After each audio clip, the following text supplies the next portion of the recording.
yang mengikuti majlis ilmu kita, khususnya kalian yang istiqamah, sahabat-sahabat yang istiqamah mengikuti kelas-kelas fardu ain, sama ada secara bertalaqi ataupun secara online, diharapkan antum semua di dalam rahmat dan redha Allah, sihat wal afiat, dimurahkan rezeki selalu, rohani dan jasmani, dipermudahkan segala urusan. Baik, sama-sama kita memperbaiki dan memperbetulkan qasad ataupun tujuan niat kita datang belajar, hadir majlis ilmu. Mudah-mudahan dengan niat yang ikhlas itu Allah merezekikan, menurniakan kepada kita keberkahan duduk di dalam majlis ilmu, insya-Allah. Amin ya Rabb. Amin ya Rabb. Muka surat apa? Misbahul Munir 52. Okey. InsyaAllah. Lupakan yang lain-lain, tumpukan perhatian, hadirkan hati kita dalam majlis ilmu. Jangan main-main, jangan borak-borak, jangan bersembang-bersembang. Tumpukan perhatian. Jangan main handphone.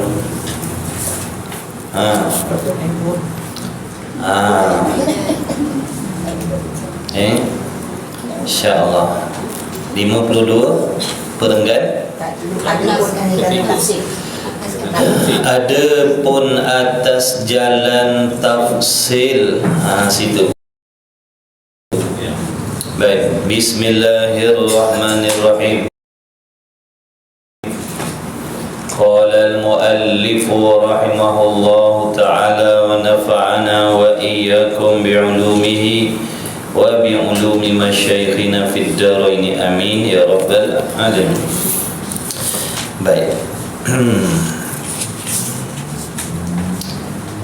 Kita masih lagi di dalam menghuraikan sifat yang wajib bagi zat Allah yang ketujuh daripada 20 sifat yang wajib diketahui secara tafsil, wajib diketahui, difahami secara satu persatu. Itu makna tafsil, hurai satu-satu. Perlukan huraian, kena terangkan. Kalau tak huraikan, tak terangkan, nanti tak faham. Sifat 20 ni tidak memada dengan kita menghafal wujud, kidam, baqo sampai habis. Tapi tidak mengerti, memahami apa maksudnya.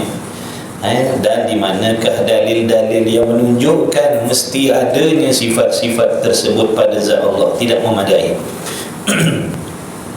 Sebelum ni boleh jadi ada di kalangan kita yang memahami bahawasanya dengan menghafal sifat 20 tu melepaskan tuntutan fardu ain. Jadi ada yang menghafal wujud, kidam, baqo habis. Bila habis dia kata lepas dah fardu ain. Banyak cantik muka kita. Banyak cantik muka kita, ya. Dah. Kena hurai satu-satu, kena faham satu-satu. Allah bersifat dengan wujud. Apa makna wujud tu? Bahasa Melayu kita apa wujud? Wujud Allah tu apa? Ada. Allah ni bersifat ada. Ada Allah tu mesti. Apa perbezaan Allah dengan ada yang lain? Tu hurai. Tu maksud. Bukan menghafal wujud tu apa. Entahlah makcik tak tahu. Kidam apa makcik? Entahlah. Baqo lagilah makcik tak tahu. Dah tu makcik apa? Makcik hafal je, tak lepas. Sebab tu kita kena mengaji, kena fahamkan satu-satu. Tak belajar berdosa. Ni fardu ain dan fardu kifayah. Baik, jadi sifat kudrat ni faham baik. Baik, kita selalu sebut Allah Maha Berkuasa. Selalu sebut Allah Maha Berkuasa. Betul tidak? Selalu kita cakap Allah Maha Berkuasa, Allah Maha Berkuasa, Allah Maha Berkuasa. Atau kita kata tu semua kekuasaan Allah. Selalu duk sebut kuasa-kuasa, itulah yang dimaksudkan dengan sifat qudrat. Jangan kita tak tahu apa yang kita sebut. Bila sebut sifat qudrat, kita kena tahu bahawasanya sifat qudrat ataupun sifat kekuasaan atau sifat perkuasa Allah Ta'ala itu adalah suatu sifat yang wajib, yang mesti, yang tak dapat tidak, mesti ada pada zat Allah. Mesti, tak dapat tidak. Qudrat adalah sifat yang mesti ada pada zat Allah Ta'ala pada sedia kala lagi. Tidak ada permulaan bagi adanya sifat qudrat itu pada Allah. Sifat qudrat Allah Ta'ala itu tidak ada permulaannya. Kalau seandainya ditanya sejak bila Allah Ta'ala itu bersifat dengan qudrat, maka jawabnya sedia kala lagi telah ada pada zat Allah. Berbeza dengan sifat qudrat yang ada pada diri kita makhluk. Kerana sifat qudrat yang ada pada diri kita makhluk ini baharu, berasal daripada tiada, kemudian Allah ciptakan, Allah jadikan pada diri kita.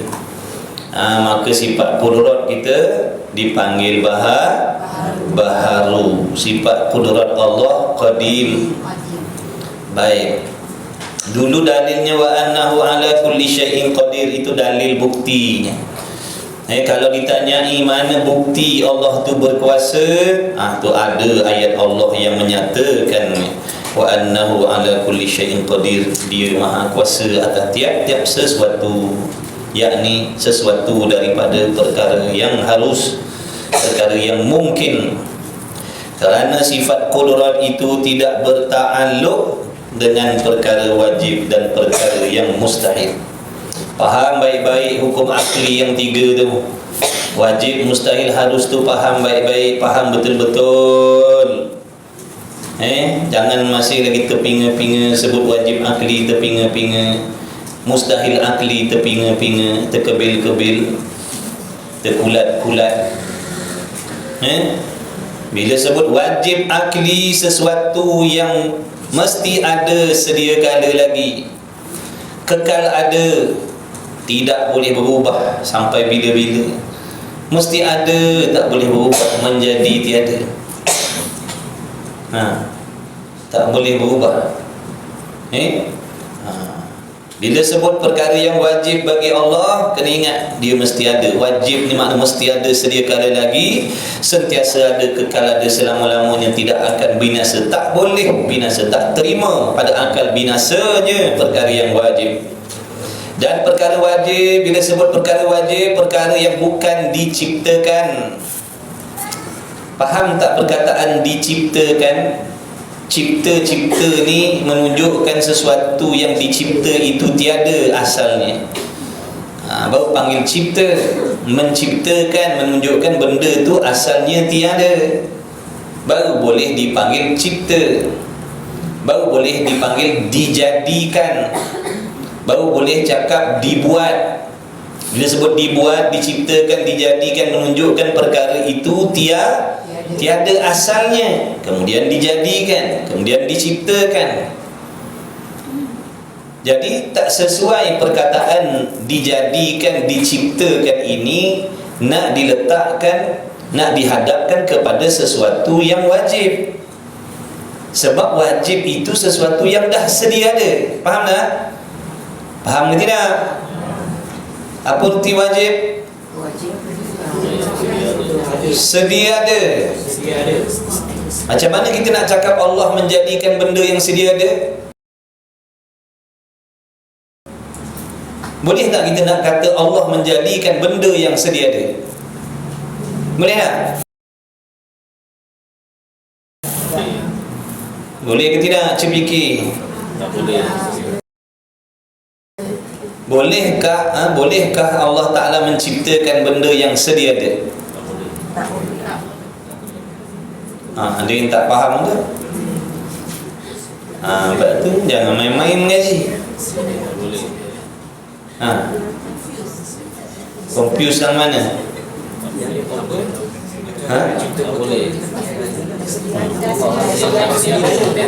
Soalannya tadi, adakah Allah boleh menjadikan benda yang dah sedia ada?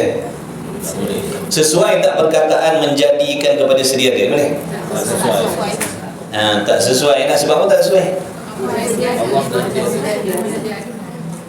Benda dah sedia ada, macam mana nak buat? Ni bangunan ni dah ada belum? Ni bangunan ni dah ada belum? Boleh tak nak buat bangunan ni? Saya buat benda dah ada, boleh? Tak faham betul?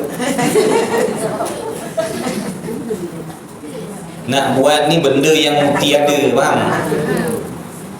Nak buat benda yang tiada, benda yang telah ada, boleh tak nak buat? Tak boleh. Bangunan ni dah ada belum? Buat lagi sekali, boleh? Tak boleh.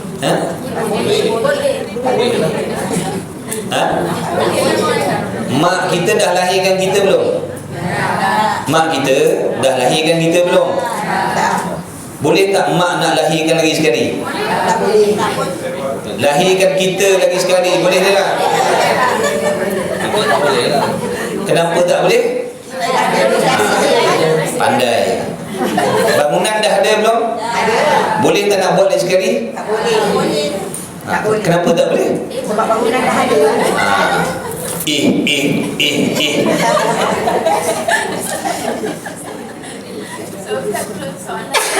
Samalah tadi.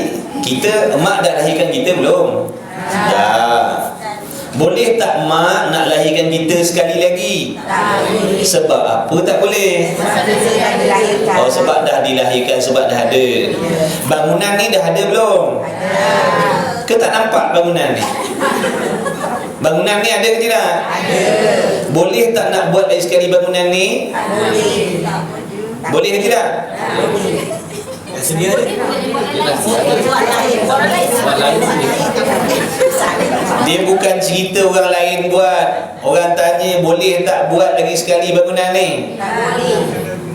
Boleh. Boleh. Benda ni dah ada belum? Tadi kita dah lahir belum? Kenapa tadi kita jawab boleh tak mak nak lahirkan lagi sekali? Kita kata tak boleh. Sebab kita dah ada ni, bangunan ni dah ada ke belum? Boleh tak nak buat lagi sekali? Tak boleh. Dah ada. Boleh. Dah, dia tak ada tapi-tapi. Dia bukan cerita buat bangunan tempat lain. Orang cerita bangunan yang dah ada ni. Tak boleh. Tapi Ustaz, membandingkan dengan manusia tu, bangunan kan payah. Sebab manusia tu memang dah ada, kita tak boleh nak lainkan je. Kalau bangunan kita boleh buat tempat lain. Okey, katalah buat bangunan tempat lain.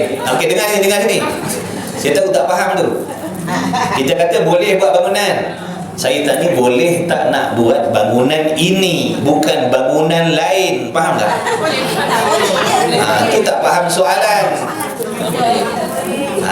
Jawabnya tak boleh lah nak buat bangunan ini, kerana bangunan ini sudah ini pergi kita buat bangunan tempat lain. Buat bangunan tempat lain memanglah boleh buat, banyak lagi nak buat boleh. Ni bangunan ni dah ada, boleh tak nak buat lagi sekali? Jawabnya tak boleh. Kenapa? Kerana dah ada. Ni dah ada kan? Boleh tak buat lagi sekali? Kalau nak buat bangunan lain, saya bukan tanya boleh tak nak buat bangunan lain. Itu soalan tu.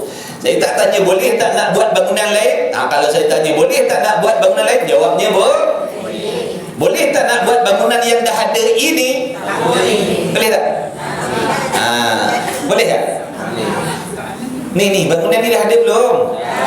Nak buat lagi sekali boleh tak? Boleh.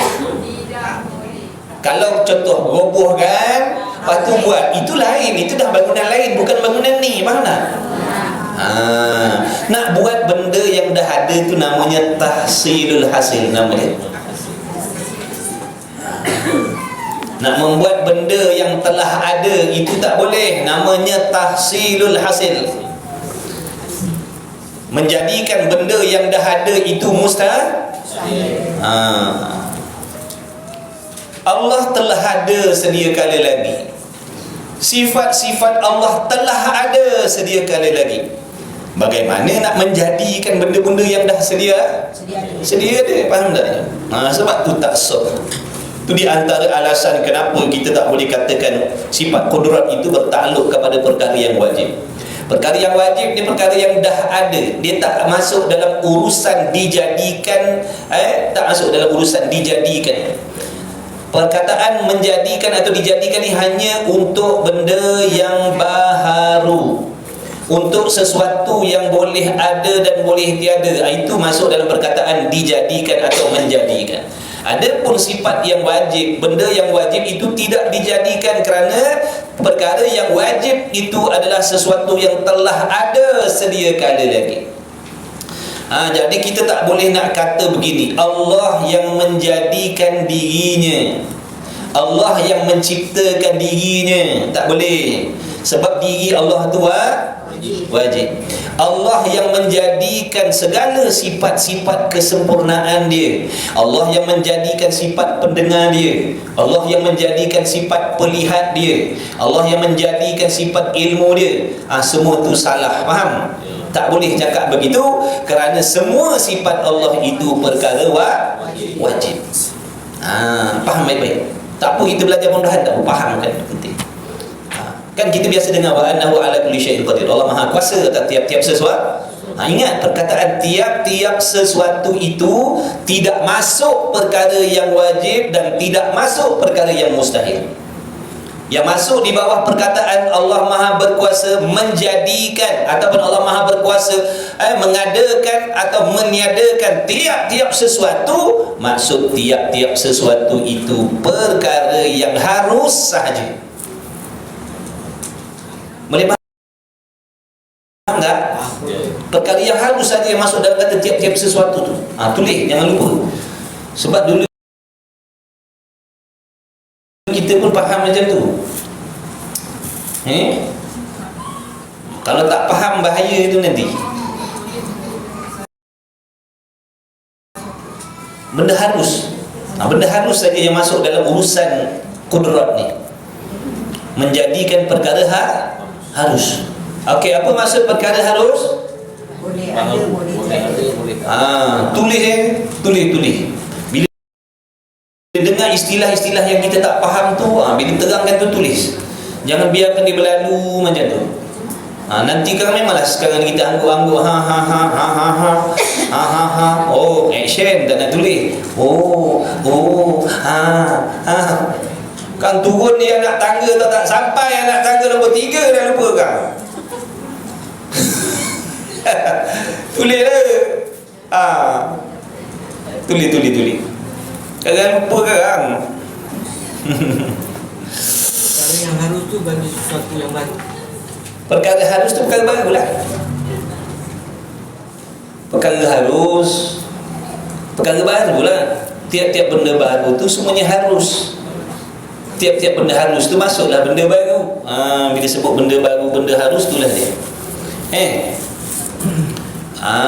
Jadi wa annahu ala kulli syai'in qadir. Allah Maha kuasa atas tiap-tiap sesuatu, yakni perkara yang harus sahaja. Bila sebut perkara yang harus, tak masuklah perkara yang wajib, tak masuk perkara mustahil. Perkara wajib tak masuk dalam urusan kekuasaan Allah. Perkara yang mustahil pun tak masuk bawah urusan kekuasaan Allah. Ingat baik-baik. Jangan kita faham Allah Maha berkuasa, kita belasah semua. Contoh dia kata gini, Allah Maha berkuasa. Allah tu kuasa kalau nak menyamar seperti malaikat. Allah kuasa nak menyerupai malaikat. Boleh tak nak cakap macam tu? Boleh. Allah berkuasa nak menyerupai malaikat. Boleh tak? Tak boleh. Ya. Fikir dulu sebelum jawab. Allah Maha berkuasa nak menyerupai malaikat. Boleh ke tak boleh? Dah berkuasa, kenapa tak boleh? Dia tak ada sempurna. Sempurna lah dia boleh jadi. Dia tidak boleh sesuatu. Allah berkuasa menjadi Allah Subhanahu wa taala berkuasa menyerupai malaikat. Boleh ke tidak? Kenapa tak boleh? Kan dia berkuasa. Tidak boleh sesuatu. Sesuatu. tak boleh Cuma sama ada sifat dia nanti. Kerana menyerupai malaikat itu perkara yang mustahil bagi Allah. Jadi bukan urusan kekuasaan Allah untuk dia menyerupai malaikat. Faham? Kerana menyerupai malaikat itu perkara yang mustahil, yang tak boleh diterima sekali-kali pada akal ada pada Allah. Nampak tak tu? Faham ke tidak ni? Tak boleh kita nak cakap Allah berkuasa menyerupai malaikat.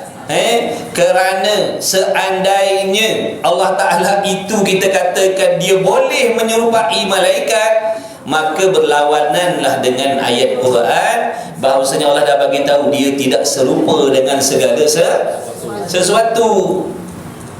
Jadi urusan kekuasaan Allah tak ada hubung kait dengan perkara mustahil. Sebab tu tadi jangan kita hanya faham Allah kuasa, kita belasah semua. Allah kuasa serupa manusia, Allah berkuasa serupa malaikat, Allah serupa duduk dalam rumah kita.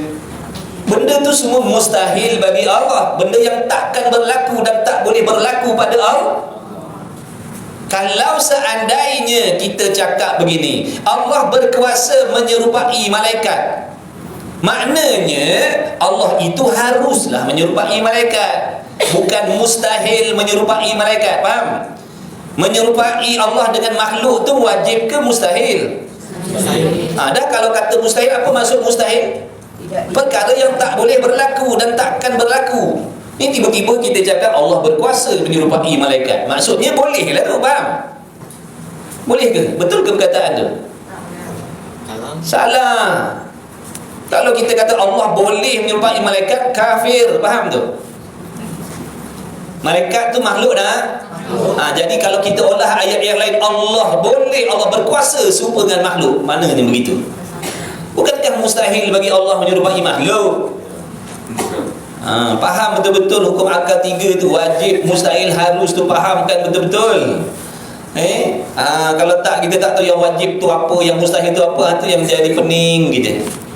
Ingat tu, benda wajib, benda yang dah ada sedia kala lagi, kekal ada, bukan dibuat. Yang nak dibuat, diciptakan, dijadikan ni benda harus.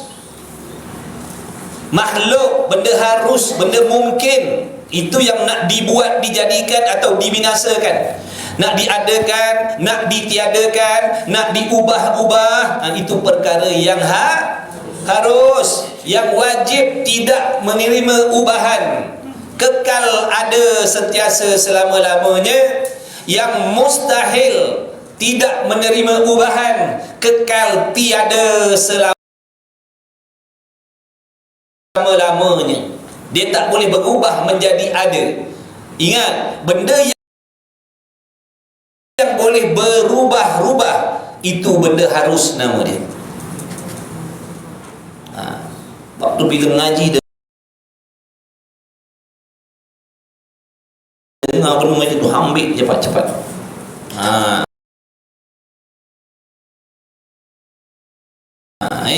Tak ada benda yang tak penting. Semua benda penting kita bagi tahu. Itu semua sifir-sifir penting ngaji tauhid. Tak apalah.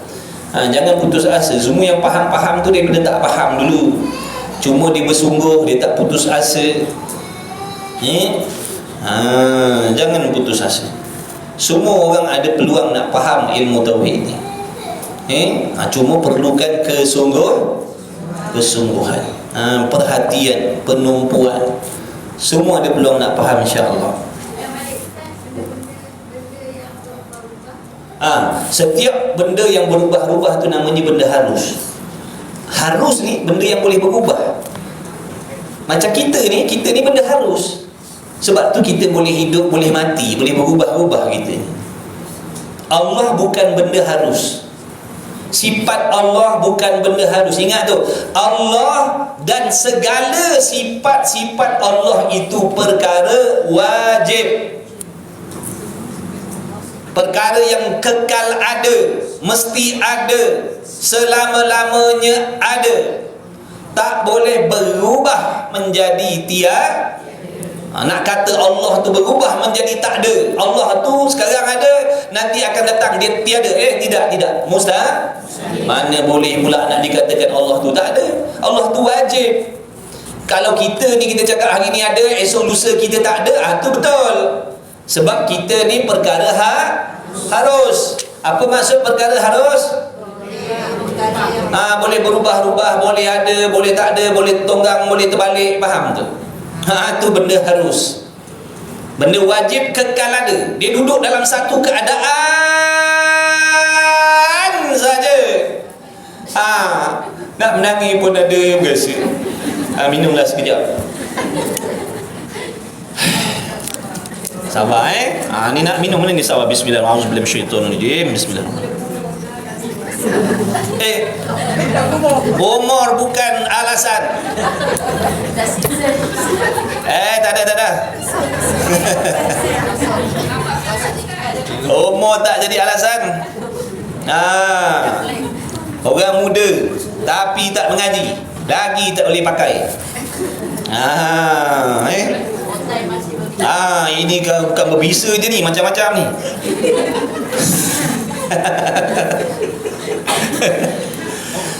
Allah nak jadikan kita ni sibuk dengan agama akhir-akhir umur kita ni, supaya penutup hidup kita tu baik. Jadi jangan pakcik, makcik, nenek-nenek, atuk-atuk stres. Kalau tak faham, tak pandai, tak payah pedulikan. Faham dan pandai itu bukan urusan kita.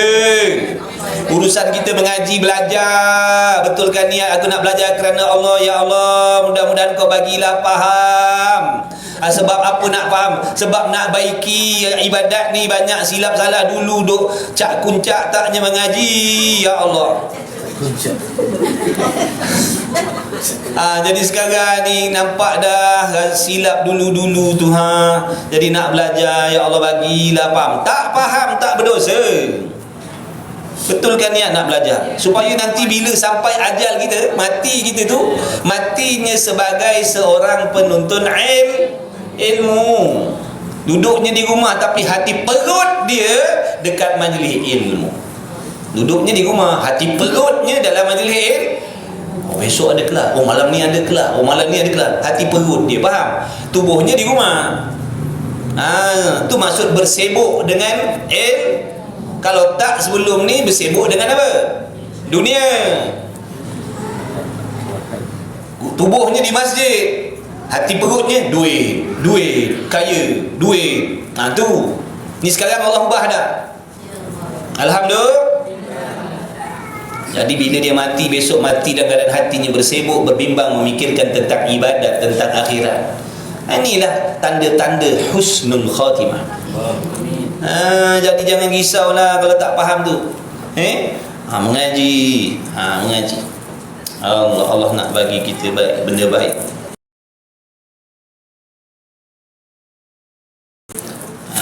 Tapi usahalah. Tapi ingat, usaha kita tak ada kuasa memberi bekas. Betul? Yang memberi faham tu Allah. Ngaji je, betulkan niat ngaji. Satu lagi, bersihkan hati. Jangan ada satu pun benda yang Allah benci dalam hati kita. Ingat baik-baik. Jangan ada satu pun benda yang Allah benci dalam hati kita. Kalau tak ada guna ibadat kita. Jangan ada hasad. Kena buang yang nama hasad. iri hati kena buang terus, dendam kena buang terus. Sebab ni benda yang jadi asbab Allah benci dengan kita walaupun kita tak tinggalkan sembahyang. Faham tak tu?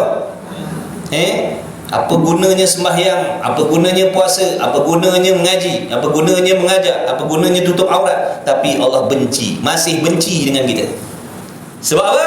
Dalam hati kita ada benda yang Allah sebab tu dipanggil sifat mazmumah, sifat yang Allah benci. Jaga baik-baik. Kita nak ibadat ni kena faham betul-betul, bukan ikut nafsu. Aku dah semayang, aku dah mengaji, aku dah qiyamul lail, aku sedekah dah banyak, haji dah banyak aku buat, umrah tiap bulan aku pergi. Apa salah dalam hati ada dengki sikit-sikit? Dah, Allah benci kita. Sia-sia je semua. Faham baik-baik. Jangan tertipu, jangan terpedaya. Jangan buat tak dengar.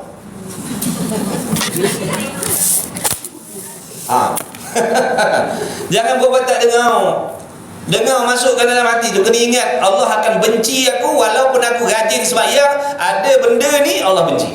Nak tak kita mati dalam keadaan Allah benci kita? Kalau tak nak, kena buang.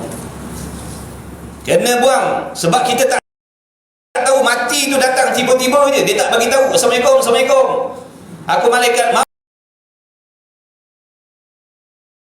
ni nak cabut nyawa, cepat buang yang dalam hati tu, cabut, buang cepat.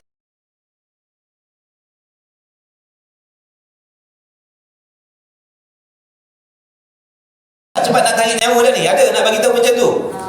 Dia tak peduli. Sebab tu kita yang nak kena waspada dan hati-hati, jangan simpan benda tu. Sebab dia datang tak bagi tahu. Yang nama malaikat maut ni, dia datang tak bagi tahu. Tengah sedap-sedap berdengki, tengah sedap-sedap berdendam, tengah sedap-sedap bersangka jahat, datang maut. Walaupun zahirnya nampak duduk atas sejadah, rupanya hatinya na'udzubillah. Nampak tu kena ingat selalu. Jangan ingat kita ni tuntutan taat kepada Allah ni zahir dan batin. Bukan zahir dia nak kena bersih daripada suci hadas. Batin pun, hati ni pun nak kena sucikan daripada hadas, daripada najis. Apa najis ni? Itulah ni hasad, dengki, ujub, riak, takabur, sum'ah, cintakan dunia. Itu semua najis.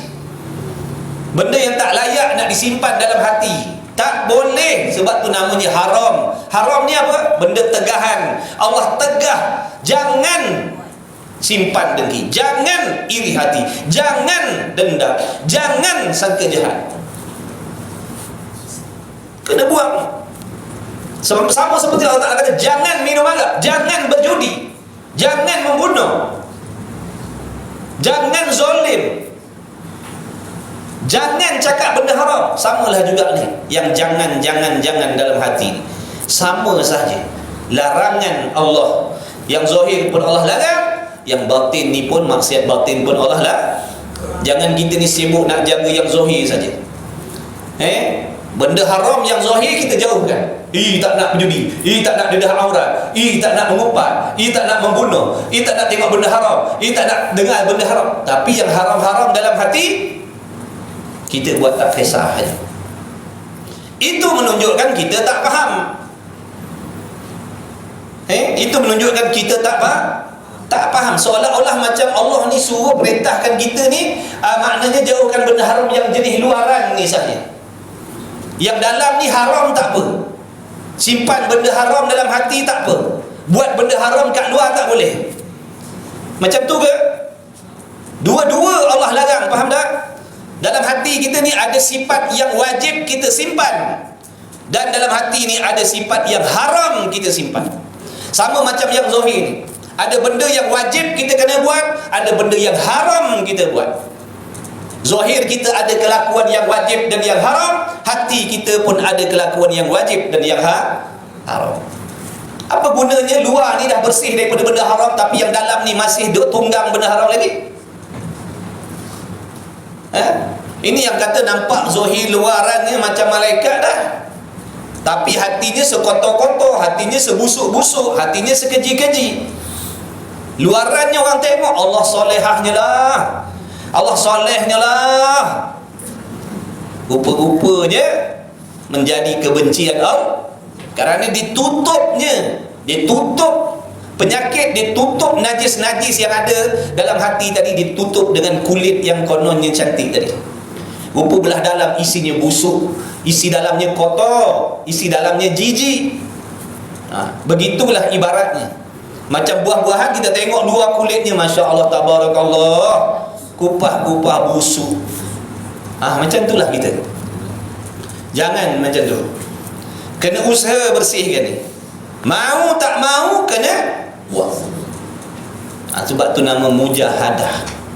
Nak ibadat ni kena hadap benda-benda macam yang benda-benda yang macam tu, yakni benda yang nafsu tak suka.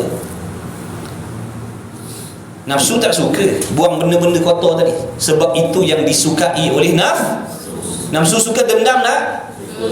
Jujur, nafsu suka dendam tak? Suka sangat-sangat berdendam nafsu. Sebab nafsu ni dikawan rapat dengan syaitan. Ulama kata nafsu ni jahat dia macam harimau bintang.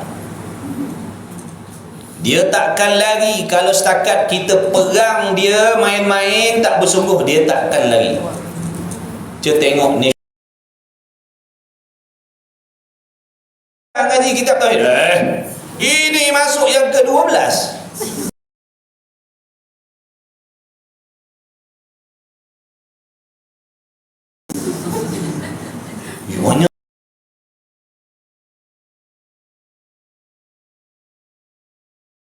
Banyak ngaji tauhid. Buat apa ngaji sisi? Banyaknya ngaji tauhid. Buat apa ngaji sikit?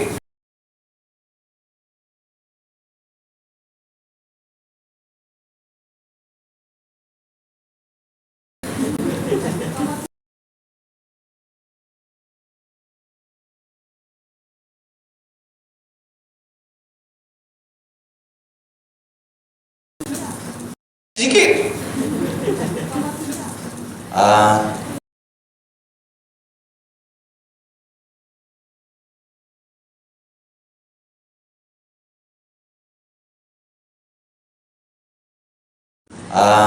Ta'alluq tu apa yang baru ni ada dengar daripada bawah bangunan tu, dengar ta'alluq.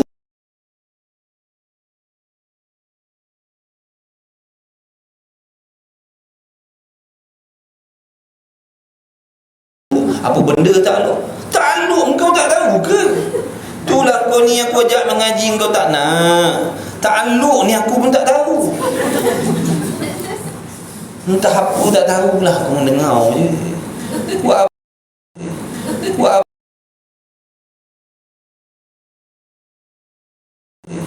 apa?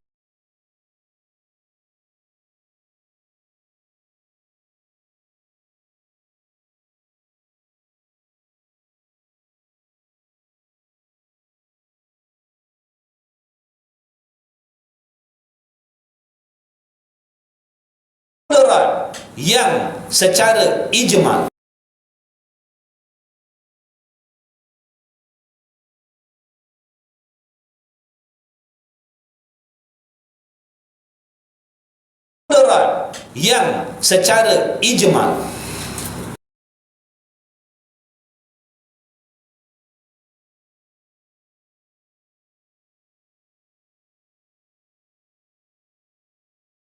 secara ijma' ni secara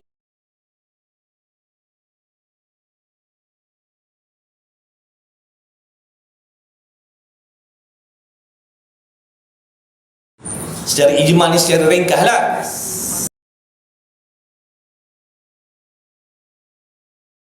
Secara ijma' ni secara ringkas lah. Secara ijma' ni secara ringkas lah.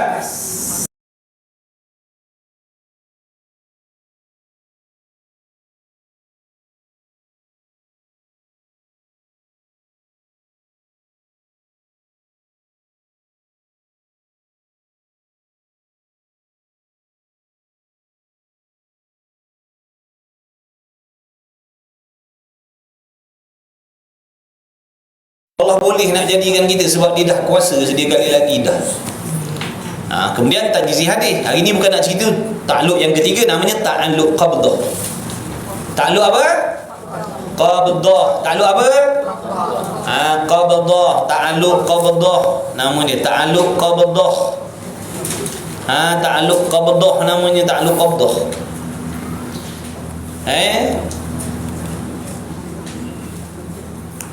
Jangan main handphone ta'alluq qabdah. Apa maksud qabdah? Urusan kekuasaan Allah, ataupun dipanggil ta'alluq. Qabdah ni genggaman Allah.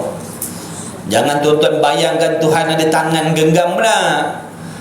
Faham tak tu? Itu perkataan orang panggil kinayah saja. Genggaman. Qabdah ni makna di dalam genggaman Allah Ta'ala, makna di dalam genggaman kekuasaan Allah, dengan makna dalam urusan Allah. Tu mudahnya. Ta'alluq qabdah. Ta'alluq qabdah ni bermaksud di dalam pentadbiran Allah, dalam urusan Allah, dalam rintahan Allah. Boleh? Contoh lagi ni, saya ni YB kat sini, saya diberi kuasa kat sini, faham? Jadi tempat ni di dalam genggaman saya. Saya genggam ke tempat ni? Dah, apa maksud dia? Dalam rintahan saya lah, ikut saya. Saya nak suruh roboh bangunan tu ke, nak buat bangunan ni, ikut saya lah, dalam rintahan saya. Saya nak buat apa pun ikut saya lah, dah bawah kekuasaan saya. Itu maksud di dalam ta'alluq qabdah tadi. Maknanya apa yang Allah nak buat atas kita sebab tu kena ingat, kita ni sentiasa di dalam kekuasaan Allah. Ni yang sedang boleh bercakap ni, Allah boleh bisu. Sekarang ni Allah Maha Kuasa nak membisukan saya, nak membutakan saya, nak mempekakkan saya, bahkan nak cabut nyawa saya pun sebab kita sentiasa di dalam genggaman kekuasaan Allah. Jangan lupa, setaat mana, sekuat mana, sehebat mana, sesamsing mana, tetap dalam kekuasaan Allah. Jadi jangan ingat Allah tu tak kuasa atas diri kita. Kita cakap sombong, takabur. Jangan nanti Allah Ta'ala sentap nyawa kita sedang macam tu. Allah boleh, Allah Maha Kuasa. Sekarang ni Allah nak cabut nyawa kita dalam keadaan hati kita kotor, boleh. Apa salahnya? Betul ke tidak? Tapi kita tak takut, kita berani. Kita biasa kat rumah togok air panas menggelegak hari-hari. Sambil-sambil setrika baju cop kat muka kita. Sebab tu kita tak kisah dengan yang nama azab tu, sebab kita berasa kuat dah. Sambil-sambil goreng ikan, celupkan tangan dalam kuali.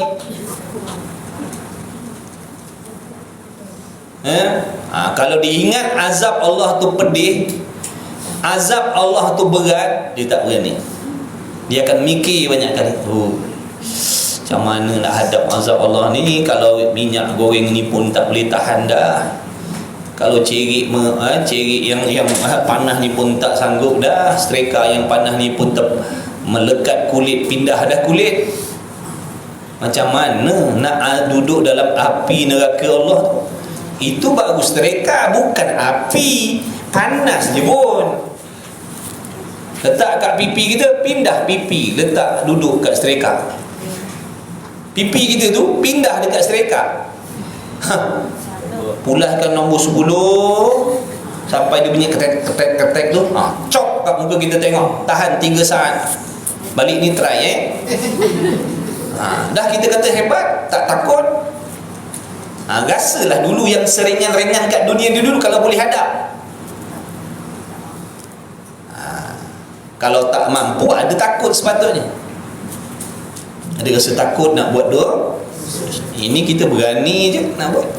Itu menunjukkan kita tak takut dengan azab Allah. Jangan main azab Allah tu. Neraka tu api. Neraka tu api ni tadi besi kan? Setrika kita tu besi, bukan api, besi. Besi yang panas bukan api. Besi pun dah melekat kulit daging kita dah. Tu air panas kan, cerik gitu, cik berbunyi. Air dah masak, togok. Nak tengok luruh tak luruh gigi gusi kita semua tengok. Itu air, bukan api. Dalam neraka tu minumannya api. Api neraka tu minuman dia. Makanan dia tu Allah ciptakan daripada buah-buahan yang dibuat daripada api neraka tu sendiri. Macam mana kita nak hadap benda macam tu kalau yang dah kat dunia yang bukan api ni pun kita minta jauh dah. Sebab tu kita kena selalu ingatkan azab-azab yang Allah janjikan ke atas kita pendosa ahli maksiat ni, supaya kita rasa takut nak simpan benda-benda yang Allah benci tu. Sebab Allah janji dah, kalau kau mati bawa benda-benda yang macam ni pasti akan ada azab. Allah tak mungkin janji. Allah akan menunaikan janji-janjinya yang baik, dan Allah juga akan menunaikan janji-janjinya yang tidak baik. Dua-dua itu akan ditunaikan. Jangan kita ingat Allah menunaikan janji mana yang baik-baik. Ya, ada satu lagi janji tu, jangan terlupa.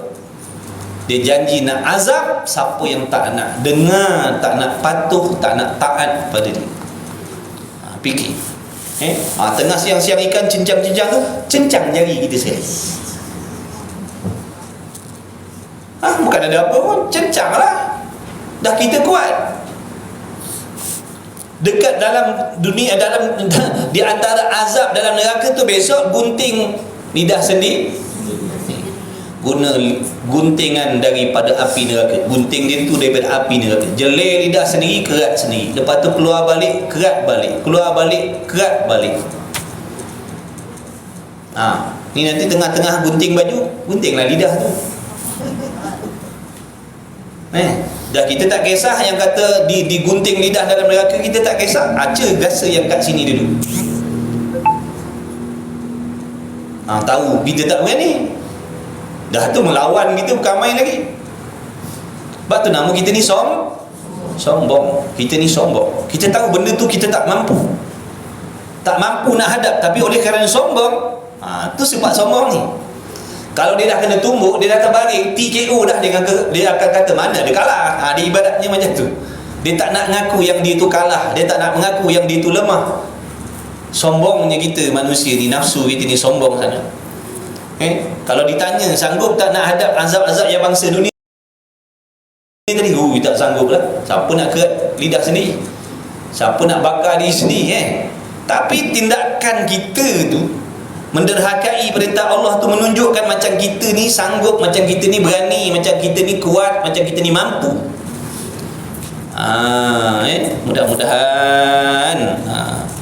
Mudah-mudahan Allah Ta'ala menjadikan kita hamba-Nya yang bertakwa. Amin ya Rabb. Takwa yang timbul dalam hati, bukan takwa di lidah. Takwa makna perasaan kecut, takut dalam hati terhadap azab Allah tu, takut. Kalau di lidah ni boleh berlakon.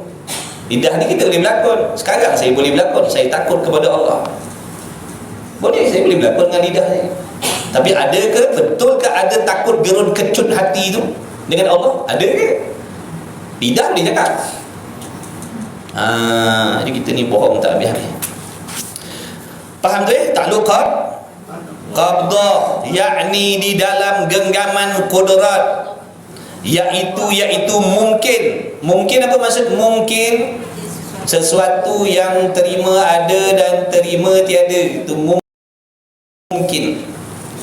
Ada pun boleh, tak ada pun boleh, berlaku pun boleh, tak berlaku pun boleh. Itu mungkin. Dan mungkin ni dia boleh berubah-ubah, sekejap lain, sekejap lain, sekejap lain, sekejap lain. Dia boleh berubah-ubah. Itu namanya apa?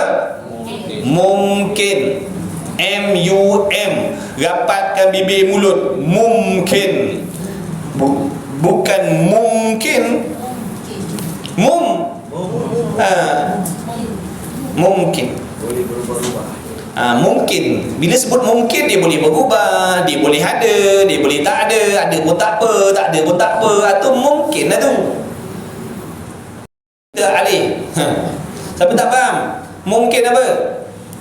Faham dah Ya ke ni? Janganlah malu. Kalau tak saya tak terangkan, saya nak tahu tak faham tentang mana, baru saya boleh terangkan. Kalau diam semua, saya ingat faham le. Tak faham lagi. Mungkin ni, okey, kita buat contoh gini. Tak apa mengaku, kita ni kena belajar mengaku kelemahan kita. Apa nak malu, dah memang itu hakikat diri kita. Saya pun bebal agak, saya kan pandai. Kita tak erti. Ni pun Allah bagi, Allah ingatkan. Kalau Allah lupa kan, semua manusia sama. Dia tak payah sombong dengan apa yang kita tahu. Jadi tak payah malu kita nak kata kita tak tahu, kita tak erti. Tak payah, dah memang itu hakikat diri kita. Yang maha mengetahui ni hanya Allah. Kita kena terima hakikat kita ni lemah, keji, hina, berhajat, bergantung. Lepas kotornya, jijiknya. Sebab tu kalau orang faham diri dia, hakikat dia macam mana, orang keji dia takkan marah. Sebab dia tahu dah memang hakikat lah. Kau kata aku kotor, memang hakikatnya aku kotor. Nak marah apa? Orang yang marah ni sebab apa? Dia tak boleh terima betul tak? Kita tak boleh terima yang hakikat kita ni kotor. Kita tak boleh terima yang hakikat kita ni keji. Kita tak boleh terima. Padahal dalam perut kita ni ada tai ni. Ni dalam perut kita ni masing-masing ni semua bawa tai. Luar je nampak putih bersih, dalam perut ada tai. Apa hebatnya bawa tai? Hebatnya bawa tai.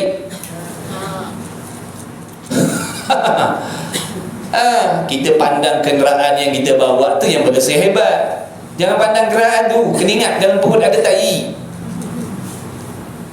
Dah hebat ke? Hebat ke tidak bawa tai?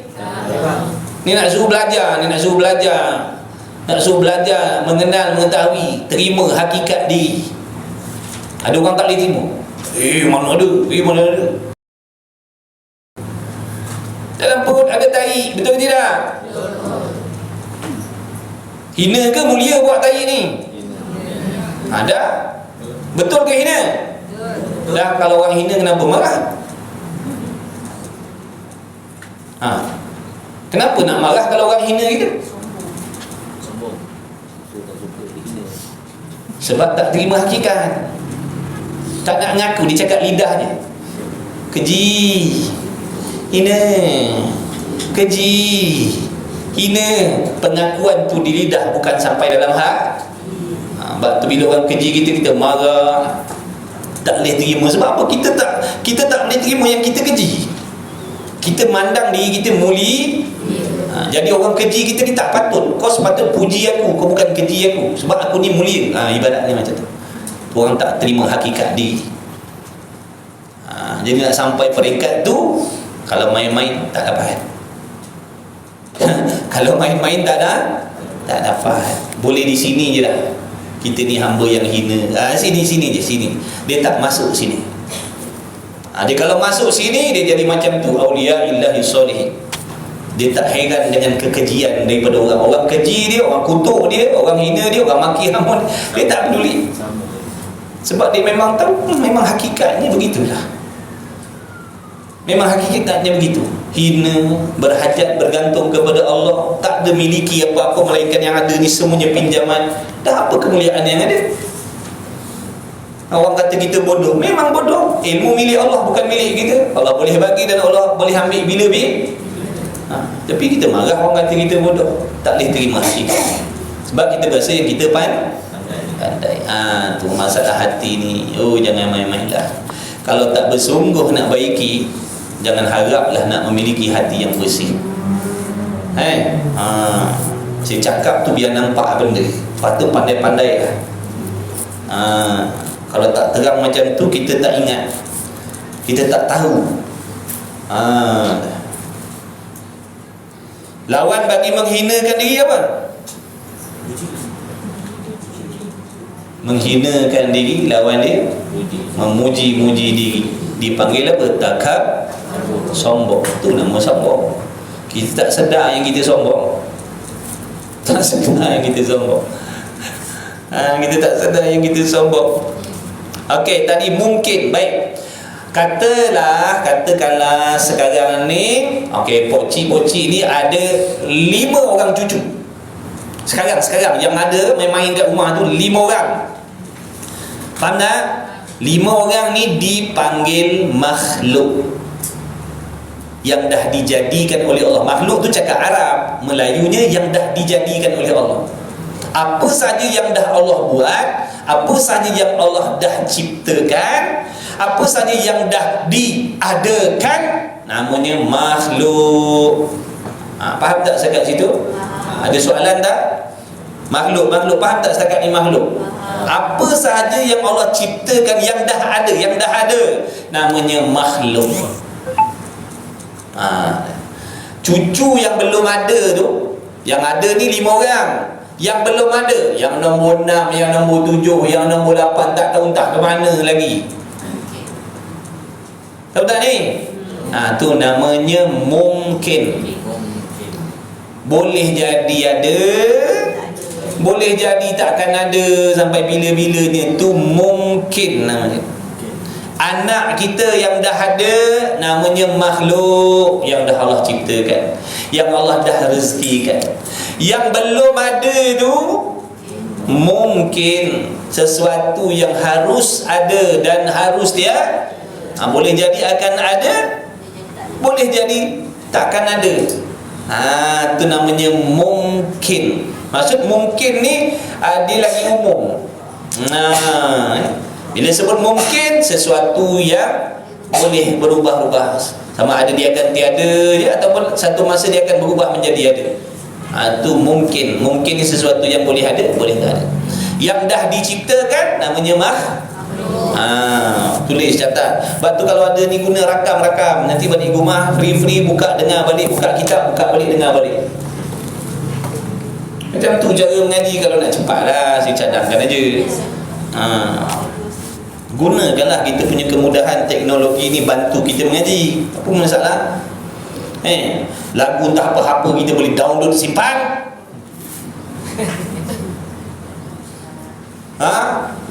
Lagu entah apa, lagu Hindustan, lagu apa Bollywood, Korea, lagu apa tak tahu, semua boleh simpan, download.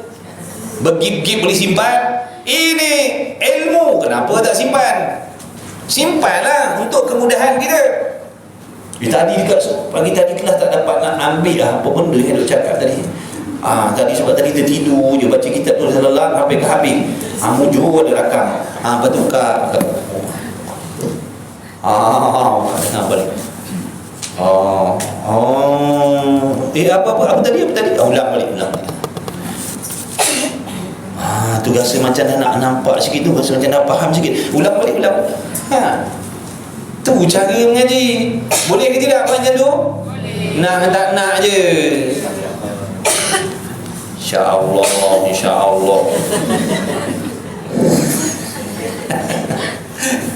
Gua cik tak mengantuk cik. Yang buat pasal mengaji ni. Jangan buat pasal. Mengantuk cik. Apa kawan-kawan ada penyakit tak boleh tidur, bawa dia duduk dalam majlis. Garanti tak payah telan ubat, dia akan lelap dengan sendirinya. Sungguh. Siapa ada kawan-kawan dia kata, "Ustaz, pasal ni kau ni tak boleh tidur." Tak boleh tidur. Masa aku tak boleh tidur. Kata mek aku ada ubat. Kau ada ubat, jom ikut.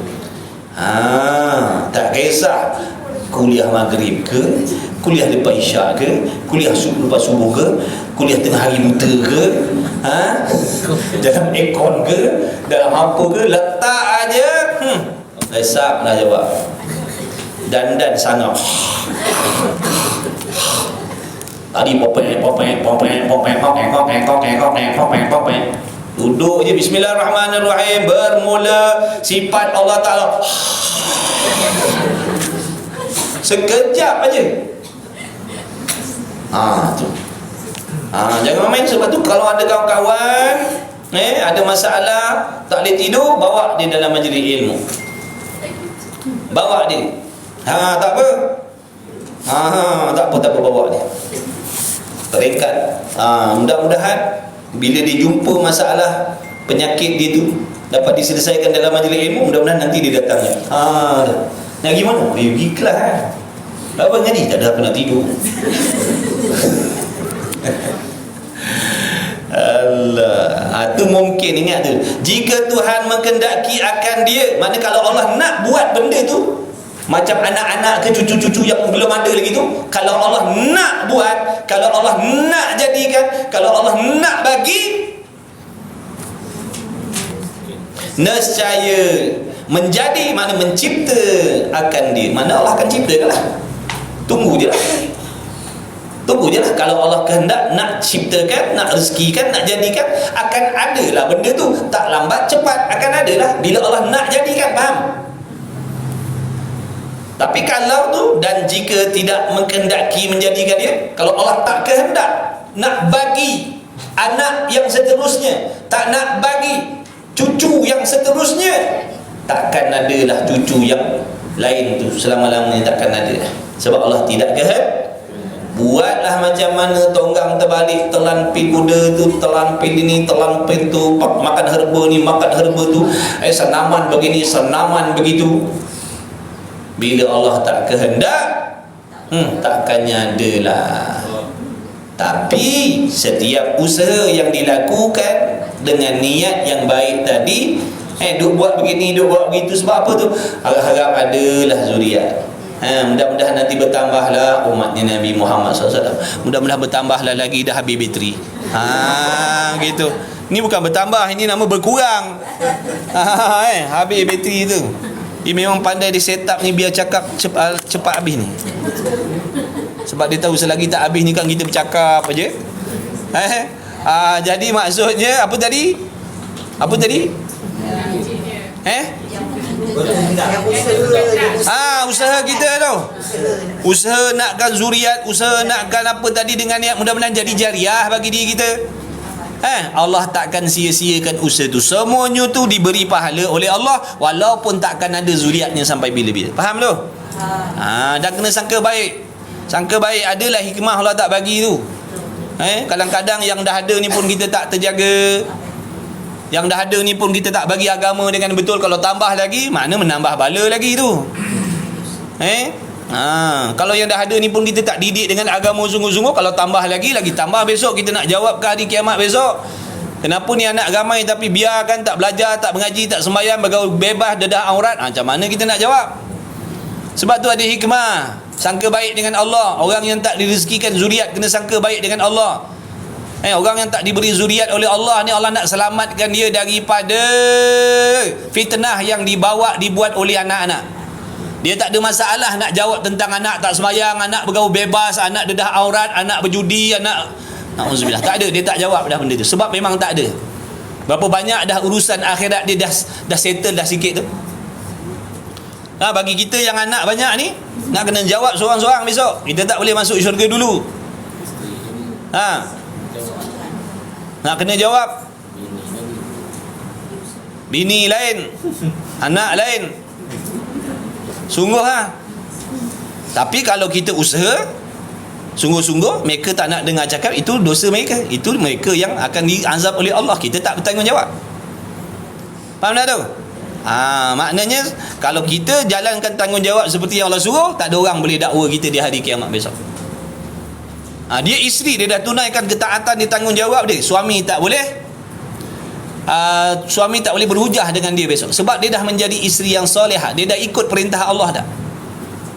Jadi suami tak boleh nak mencari peluang atas diri isteri dia tadi untuk nak berhujah, nak melepaskan diri dia, tak boleh. Sebab isterinya dah taat kepada Allah, dah ikut syariat dah. Begitulah juga suami. Bila suami tu dia memerintah isteri dan anak-anak dia ikut syariat, diingatkan, ditegur, dinasihatkan, dibagi ayat agama, dibagi didikan, tapi mereka tak nak pakai, tak nak dengar, bahkan melawan contohnya. Suami tak bertanggungjawab di atas azab mereka nanti di hari kiamat. Faham tak tu? Tu cerita dia. Tapi berapa ramai yang kita nak ikut syariat betul-betul ni. Jadi sangka baik. Adalah hikmah tu. Allah tak bagi zuriat lagi, Allah tak bagi zuriat langsung, adalah sebab dia. Allah nak selamatkan kita. Jangan sangka jahat dengan Allah. Kenapa Allah ni tak adil, orang lain ada, aku tak ada? Jangan. Memang nafsu nak, tapi kita tak tahu benda tu sesuai ataupun tidak bagi diri kita, betul? Sebab tu kena sangka baik dengan Allah, jangan sangka buruk dengan Allah. Habis. Habis dah lah. Dan jika tidak mengendaki akan dia, menjadikan dia, maka mungkin itu tiadalah. Maka mungkin dalam hal tiadalah semata-mata. Takkan adalah anak sampai bila-bila pun. Setakat tu je lah.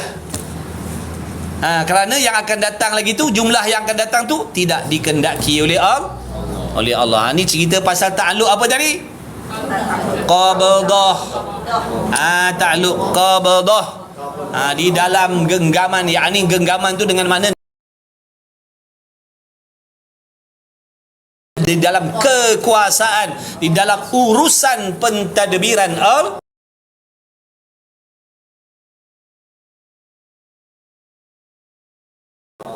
yang kaya Allah boleh miskinkan dia serta merta.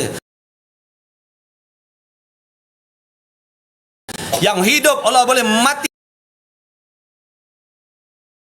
dia sekarang serta merta. Yang boleh berjalan Allah boleh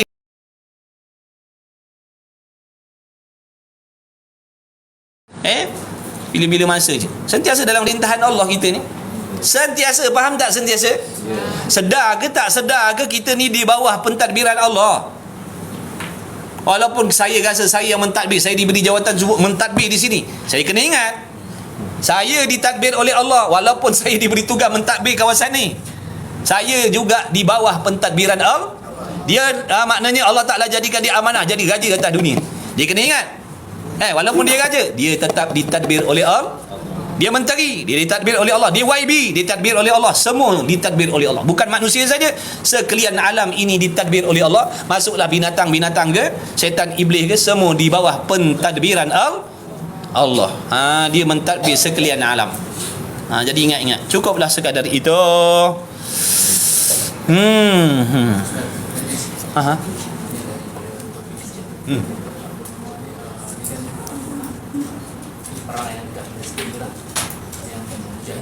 Kan dia orang selalu buat dekat website, dia orang butuh Zionist ni lah.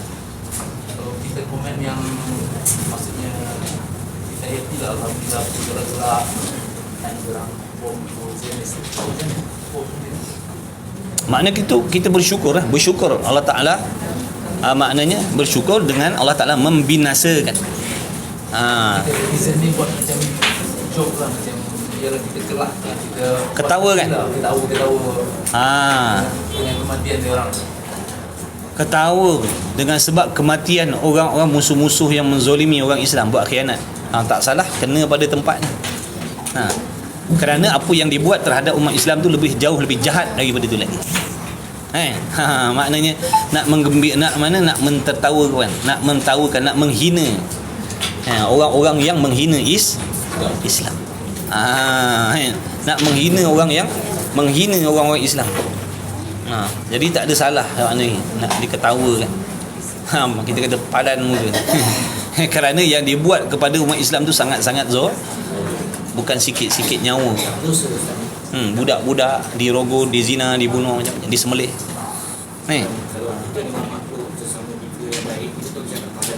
Tak boleh, kita sesama Islam tak boleh. Kita sesama Muslim tak boleh. Itu kafir laknatullah, kafir harbi. Memang Allah suruh perang. Dah tadi cakapkan kena ban lagi. Gitulah. Tapi dari segi maknanya adab kita tu, maknanya cukuplah dengan kita memuji Allah, bersyukur, kata alhamdulillah dengan pertolongan Allah. Pun macam tu. Makna dari segi adab lah. Sebab kelakuan orang soleh ni, dia tengok, kita nak tahu kelakuan kita tu kena tak kena, tengok kelakuan orang soleh macam mana. Netizen ni dia macam-macam. Betul? Tengok ulama-ulama macam mana. Adakah mereka tidak bergembira dengan benda yang dilihat? Mereka gembira. Tapi bukan dengan makna menzahirkan benda macam tu. Mana akhlak. Akhlak akhlak. Kita tengoklah akhlak yang baik yang mana. Tapi kalau nak kata kadang-kadang kita gerak, kita pun terikut-ikutlah dalam tu kan. Yalah. Makna tak salah, maknanya kalau kita tak macam tu. Yalah, netizen kadang-kadang mereka tak ada kepahaman agama. Dari dalam bab-bab tu mereka nak menzahirkan rasa seronok di atas balasan Allah Ta'ala atas orang-orang tu kan. Tapi yelah, orang-orang alim ulama, orang soleh pun bukan tak seronok gak dengan pertolongan Allah, tapi tak adalah macam tu perangai dia. Tak sama akhlak. Wallahu a'lam. Bismillahirrahmanirrahim. Alhamdulillahirabbil alamin wassalatu wassalamu ala rasulillah. Allahumma rabbana fa'na bima 'allamtana. Rabbana 'allimna alladhi ma yanfa'una. Rabbana faqih ahlana wa qarabati lana fi dinina ma'al kutri unza wa dzakara sallallahu alaihi sayyidina Muhammad wa ala alihi wa sahbihi wa baraka wa sallam. Alhamdulillahirabbil alamin. Taqabbalallahu minni wa minkum. Minna wa minkum taqabbal ya karim. Sama-sama. Jumpa tahun depan Ha? Oh, ada lagi tahun depan, ada lagi. Kalau ada lah, mungkin. Ha.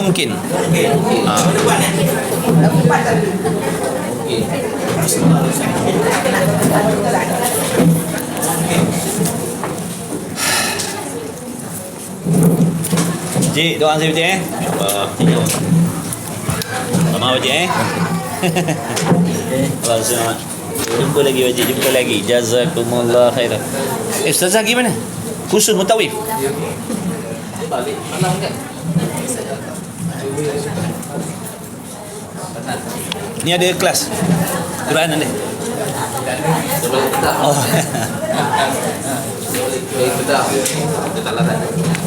Mesti saya bagi insya-Allah. Jumpa lagi insya-Allah. Jumpa lagi insya-Allah.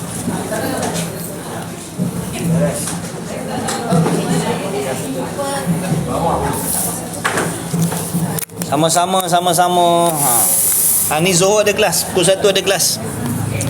Pukul 1 ada kelas kitab apa Tauhid kot pukul 1.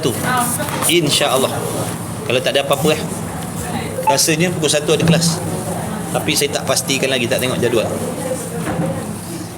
Amin ya Rabb. Nah, terima kasih banyak-banyak. Abang Jas, terima kasih Abang Jas. Hukumnya harus nak sapu muka lepas bagi salam, harus lepas salam nak sapu masjid pun tak ada masalah.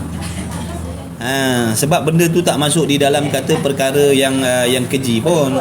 Dia bukan sapu saja tu, kita sapu tu dengan baca doa. Ada kan doa dia? Ada doa. Di antara doanya Allahumma adhhib 'annil hamma wal hazan. Sapu tu isyarat, ya Allah bersihkanlah kepala otak aku ni yang fikir dengan dunia ni, susah macam-macam ni, kau hilangkanlah ya Allah dengan berkah doa yang dibacakan. Tak ada masalah nak sapu muka. Jangan terikut-ikut pahaman yang suka membida'ah-bida'ahkan benda. Dia kata sapu muka tu sapu muka tu tambah rukun. Apa pula tambah rukun? Dah habis semayang mana ada rukun lagi. Tak ada masalah. Tak ada masalah. Nak sapu tapak tangan kat kepala, kita sapu ada baca, bukan sapu saja, ada bacaan. Wallahu a'lam. Tak ada salah. Nak buat tak nak buat tak apa. Tak payah gaduh.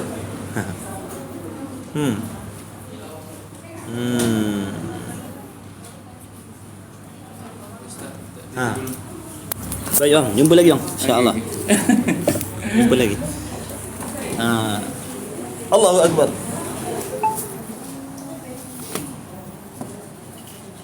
Nak sapu masjid pun boleh nak sapu masjid pun boleh. Kita nak buat, tak nak buat tak apa. Jangan duk keji, jangan duk cela orang yang buat. Tak nak buat tak apa, tak ada masalah. Yang sapu sama-sama. Yang sapu muka, jangan keji pula yang tak sapu muka. Yang sapu muka jangan keji pula yang tak sapu muka. Yang tak sapu muka jangan keji yang sapu muka. Gitu. Jangan bergaduh pasal benda macam tu. Baik. Okey. Jangan sapu muka orang sebelah. Boleh juga nak sapu, tolong sapukan muka orang sebelah, boleh. Allah, la haula wala quwwata illa billah. Jom. Apa tu? Oh, crowded. Baik. Sama-sama Kak. Doa sapu muka ada, sunnah. Jangan gaduh Nak buat, tak nak buat tak apa. Okey, Assalamualaikum warahmatullahi. Jumpa Zuhur nanti insya-Allah. Zuhur jumpa insya-Allah.